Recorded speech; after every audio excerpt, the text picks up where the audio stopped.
Hello everyone, कैसे हो आप सब। एक बार पुनः स्वागत है आप सभी का हमारे अपने YouTube channel Shiv coaching classes पर। उम्मीद करता हूं दोस्तों आप सभी बेहतर होंगे और आप सभी की पढ़ाई भी अच्छे ढंग से चल रही होगी। देखिए दोस्तों, पेपर में जाने से पहले आपको इतने क्वेश्चन डेफिनेट रूप से तैयार होने चाहिए। यहाँ पे आपको हम 40 इंपोर्टेंट प्रश्न कराएंगे, यानी 40 इंपोर्टेंट या महत्वपूर्ण प्रश्न कराएंगे जो कि आपके पेपर के पॉइंट ऑफ व्यू के लिए काफी इंपोर्टेंट है। यहाँ पे जितने भी क्वेश्चन दिए गए हैं दोस्तों, पेपर से पहले आप इन क्वेश्चनों को एक बार जरूर पढ़ के जाएं। देखिए, सबसे पहला क्वेश्चन है, एक प्रारूपिक पुष्प की संरचना का नामांकित चित्र बनाइए। क्या बनाना है आपको? एक प्रारूपिक पुष्प की संरचना का नामांकित चित्र, यानी एक नामांकित चित्र सहित पुष्प का वर्णन आपसे बनना चाहिए।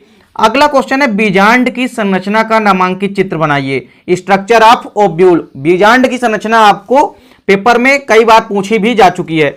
अगला क्वेश्चन है कि शुक्राणु की संरचना का नामांकित चित्र बनाइए। आपको स्पर्म की स्ट्रक्चर बनानी है और उसका नामांकित चित्र बनाना है।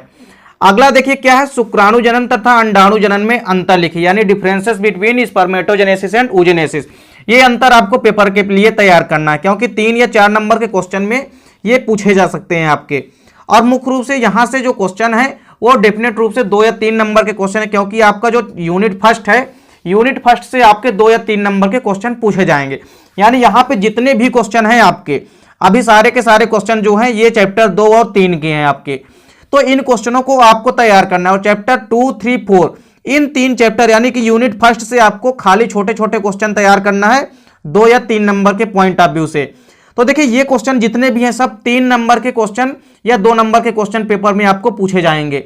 तो देखिए, इसके बाद अगला क्वेश्चन क्या है, टेस्ट ट्यूब बेबी या जिसको परख नली शिशु कहते हैं। इसके अलावा ट्यूबेक्टोमी, वैसेक्टोमी, एमनियोसेंटेसिस और इसके अलावा जो भी छोटे छोटे क्वेश्चन है चैप्टर 4 के, वो आपको अच्छे से तैयार करना है। ये 2 या 3 नंबर के लिए काफी इंपॉर्टेंट क्वेश्चन है। इसके बाद देखिए ये क्वेश्चन, जनसंख्या वृद्धि के कारण तथा नियंत्रित करने के उपाय। ये क्वेश्चन भी कई बार पेपर में पूछे जाते हैं। अगला क्वेश्चन है, मेंडल के तीनों नियमों को समझाइए। मेंडल के तीनों नियम आपसे बनने चाहिए, चाहे वो स्वतंत्र व्यूहन का नियम हो, चाहे प्रभाविता का नियम हो, चाहे वो आपका पृथक्करण का नियम हो। तीनों नियम आपको पेपर में अच्छे से तैयार करके जाना है। अगला क्वेश्चन है कि मेंडल द्वारा मटर के पौधे चुने जाने के कारण लिखिए। देखिए, मेंडल ने अपने प्रयोगों के लिए मटर के पौधा चुना था। उन्होंने मटर का पौधा क्यों चुना था, इसके कारण आपको बताना है। अगला क्वेश्चन है कि मानव में हीमोफीलिया तथा वर्णांधता रोगों की वंशागति तथा वंशागति के प्रकारों को समझाइए। देखिए, पेपर में आपसे डायरेक्ट ऐसे पूछेगा कि यदि किसी वाहक स्त्री का विवाह किसी सामान्य पुरुष से हो जाए तो हीमोफीलिया की वंशागति को समझाइए। या आपसे ऐसा पूछ सकता है कि कोई सामान्य पुरुष का विवाह यदि वर्णांध स्त्री से हो गया है तो उसमें वंशागति को समझाइए। तो इस प्रकार से आपको जितने भी क्वेश्चन बनते हैं वर्णांधता और हीमोफीलिया की वंशागति से, आपको अच्छे से तैयार करना है, क्योंकि 4 नंबर के क्वेश्चन के लिए ये काफी इंपॉर्टेंट है। ये आपको 4 नंबर में आपको अथवा में जरूर देखने को मिलता है और अक्सर पेपर में पूछा जाता है यहां से एक न एक क्वेश्चन।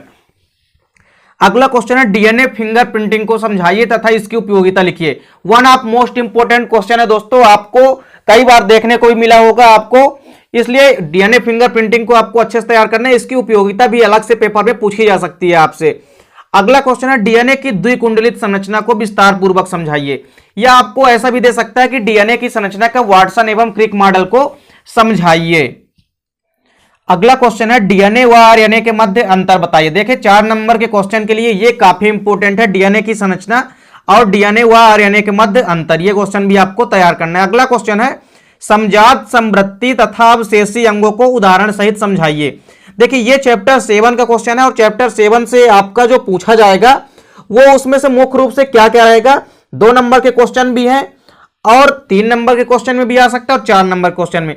लेकिन यहां से जो समजात संवृत्ति व अवशेषी अंग है, ये आपके 2 या 3 नंबर के पेपर में पूछे जाएंगे। यहां से यदि क्वेश्चन आता है कोई तो 2 नंबर का आएगा या 3 नंबर का आएगा। तो समजात संवृत्ति अंग व अवशेषी अंगों को आपको उदाहरण सहित समझाना है और समजात व संवृत्ति अंगों में अंतर जरूर आपसे पूछा जा सकता है। अगला क्वेश्चन है, संयोजक कड़ी किसे कहते हैं, यानी कनेक्टिंग लिंक किसे कहते हैं, उदाहरण सहित समझाइए। आपको संयोजक कड़ियां पता होना चाहिए, यह क्वेश्चन भी कई बार पेपर में पूछा जाता है। अगला क्वेश्चन है, समजात व संवृत्ति अंग में अंतर तथा लैमार्कवाद व डार्विनावाद के मध्य अंतर। देखिए, 2 ही अंतर हैं चैप्टर 7 में, आपको दोनों अंतर आपको अच्छे से तैयार करना है, समजात व संवृत्ति अंगों में तथा लैमार्कवाद व डार्विनावाद के मध्य अंतर।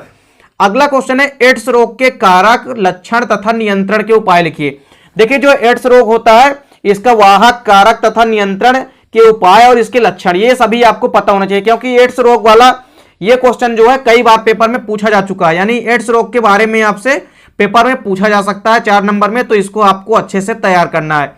अगला क्वेश्चन है कि इंटरफेरॉन, एलर्जी, स्वप्रतिरोधकता तथा टीकाकरण को समझाइए।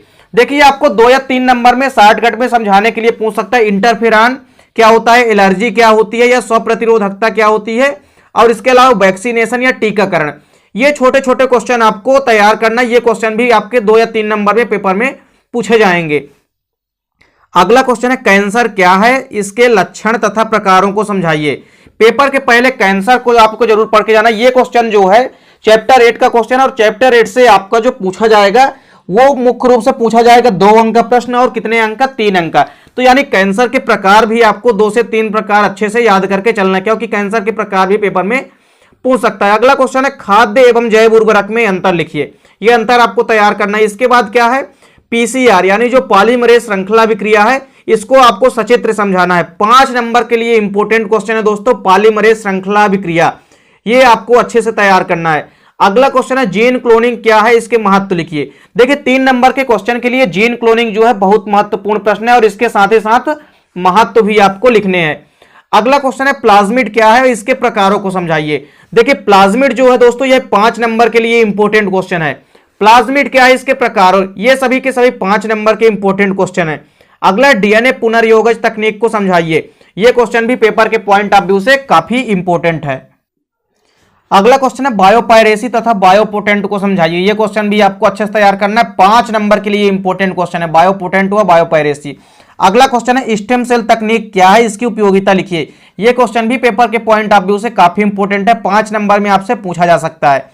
अगला क्वेश्चन है ट्रांसजेनिक जीव यानी अनुवांशिक रूप से जो रूपांतरित जीव क्या होते हैं, तथा ट्रांसजेनिक जीव या पौधों को तैयार करने के उद्देश्य क्या होते हैं, वह इसके लाभ लिखना है आपको। तो ये आपको क्वेश्चन अच्छे से तैयार करना है, क्योंकि अनुवांशिक रूप से रूपांतरित जीव या ट्रांसजेनिक जीव से कोई ना कोई क्वेश्चन पेपर में पूछा जाता है। अगला क्वेश्चन है समष्टि व समुदाय में अंतर तथा खाद्य श्रृंखला व खाद्य जाल के मध्य अंतर। देखिए चैप्टर 14 से मुख्य रूप से 13-14 से 2 अंतर आपको, पहला समष्टि व समुदाय में और दूसरा है खाद्य श्रृंखला व खाद्य जाल में।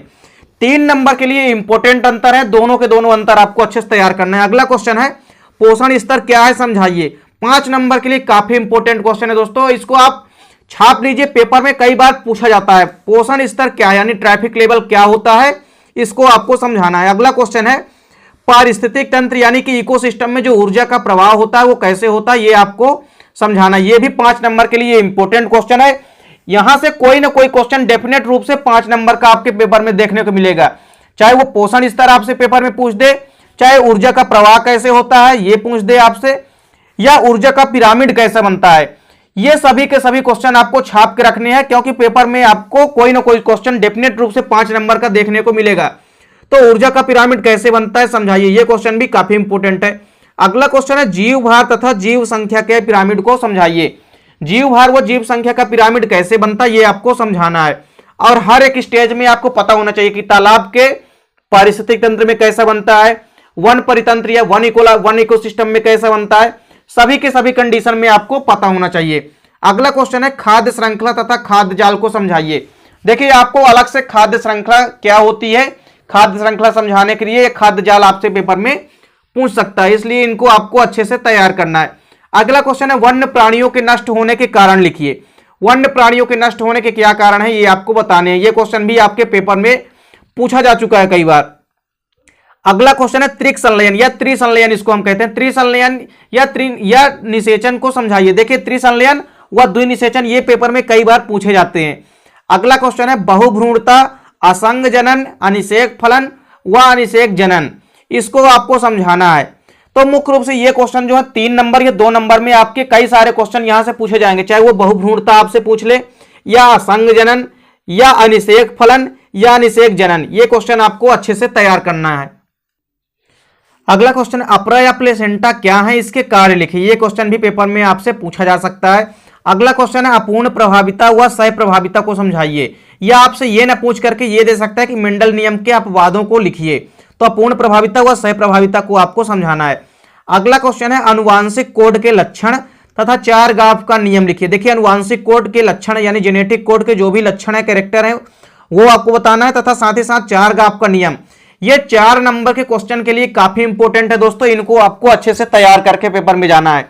अगला क्वेश्चन है पारिस्थितिक तंत्र के जैविक घटकों का वर्णन कीजिए। जो भी बायोटिक कंपोनेंट है इकोलॉजी के, इकोसिस्टम के, वो भी आपको तैयार करके जाना है, क्योंकि पारिस्थितिक तंत्र के जो जैविक घटक हैं वो कई बार पेपर में पूछा भी जा चुका है।